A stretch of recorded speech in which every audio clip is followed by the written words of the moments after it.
BBC Sounds. Music, radio, podcasts. Hello and welcome to the Farming Today podcast with me, Charlotte Smith.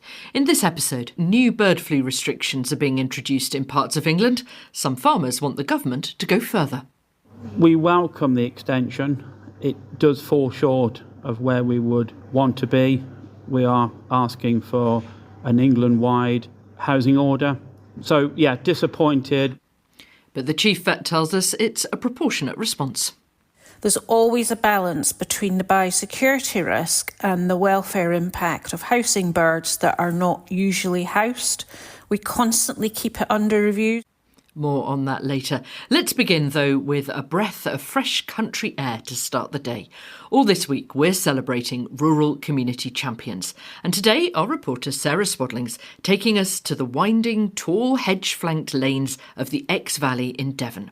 There, a Church of England minister rides her Highland pony to services and to visit parishioners in their homes. My name's Claire Curtis, and I'm a minister in the Church of England. I've been in the Exe-Valley for the last 3 years training as a curate, and I'm now having a pause for thought as to what the Church of England would like me to do next. And who's this? This is Bertie.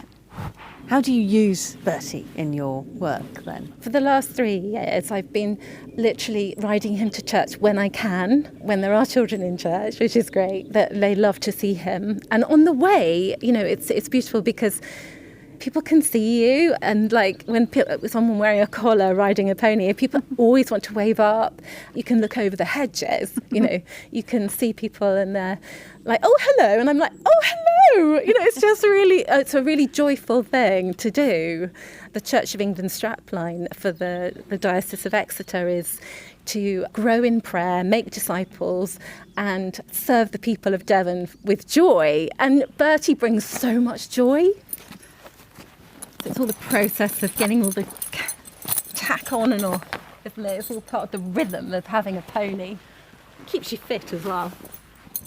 What I do is I tie up my hay net on one of my D-rings on the saddle, and then I can tie that to a gate or anything, and he can just be there munching whilst I go in and take a service. Or some very kind parishioners have let me go into their stables next door or something like when it's inclement weather. So that's been really fun. Bertie, to describe him, he is a stocky, grey, hairy Highland pony, yeah. Very long mane, very hairy legs, long tail, almost white in winter, but not quite. That's right. He's a devil to keep white, to be fair. Yeah, you've got to spend a lot of time cleaning him and playing with him. He's not he's there, it's looking at us, isn't he? And he's just sort of waiting for us to just be with him. I think he just brings part of what God's creation is all about right into the middle of where you are. My name is Laurel O'Brien and I live in Templeton. So we moved to Devon 4 years ago during COVID, and we built a house in the village locally.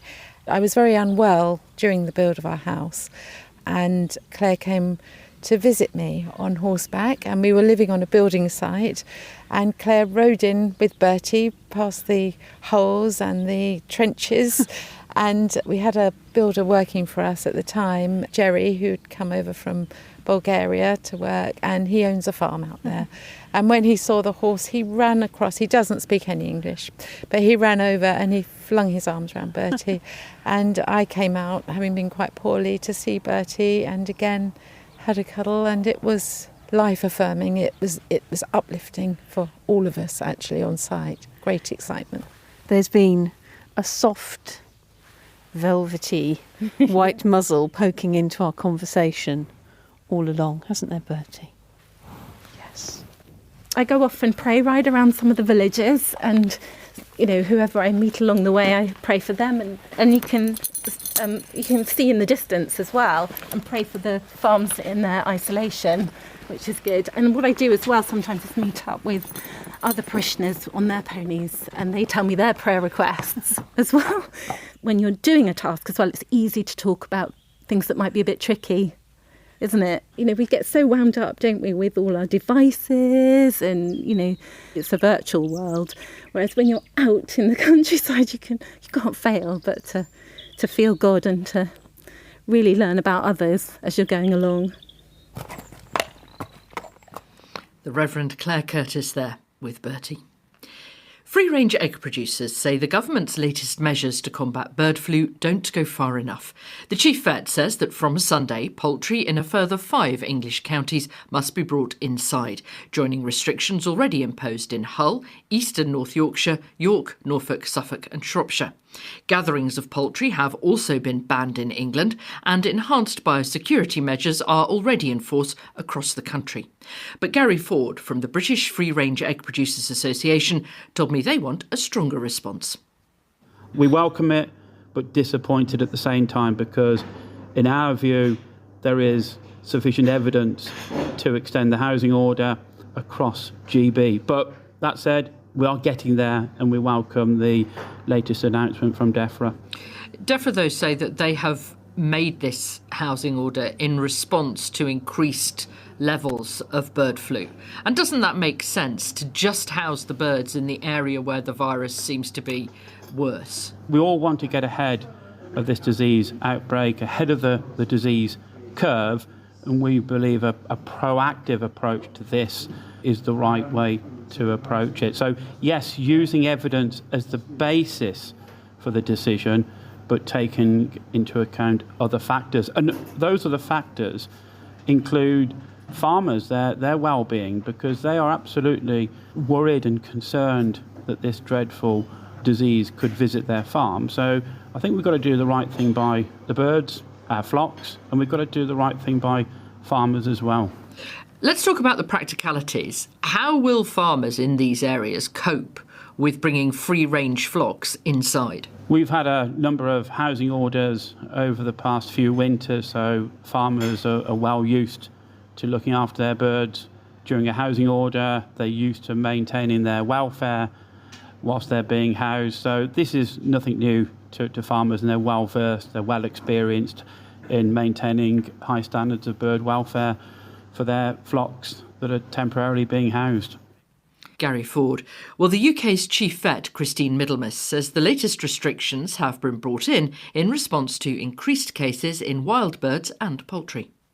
Currently in England, we have 30 confirmed cases of the H5N1 strain of bird flu and 1 of the H5N5. We've been picking up cases in some new counties to us, so we've had Merseyside at the weekend, for example.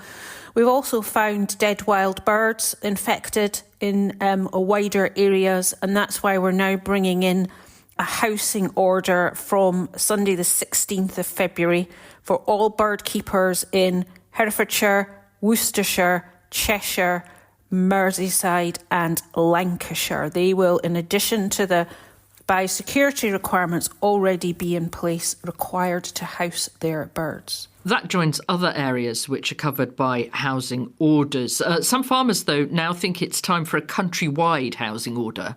Why not do that? Because we haven't seen either the level of infection or any infection in wild birds in the other areas, nor have we picked up cases there. So the risk in those other regions is lower. There's always a balance between the biosecurity risk and the welfare impact of housing birds that are not usually housed. We constantly keep it under review, so we are sampling wild birds every day as they're reported to us. Our risk experts look at it very regularly and update all chief veterinary officers of the UK. So while we'll keep it under review, absolutely, but at the moment the risk level in these other counties hasn't reached a trigger to bring in housing. The British Free-Range Egg Producers Association say that actually you need to be taking a sort of a wider look at this and taking into account not just the evidence that you've talked about, but also the stress and the strain, particularly on farmers and their mental health. Really, really aware of the devastating impact it has for infected farms. Also, take that into consideration with the risk level and the welfare impact for birds. It's all about taking measures to prevent the contact between kept birds and wild birds, whether that's through direct biosecurity measures about being clean or taking that step to house birds to try and break that contact. Of course, we know that doesn't stop outbreaks happening, and a number of the outbreaks that we've had have been in birds that are already housed or are usually kept house. Infrastructure of housing is really, really important, and also appreciate really difficult to manage, particularly with some of the stormy weather we've had over the winter. So it's trying to get a balance of all these elements. The Chief Vet, Christine Middlemas. Well, as she mentioned there, we are seeing an increase in the number of wild birds infected with avian flu. As you may remember, in 2022 and 23, UK seabirds in particular were very badly hit by the virus.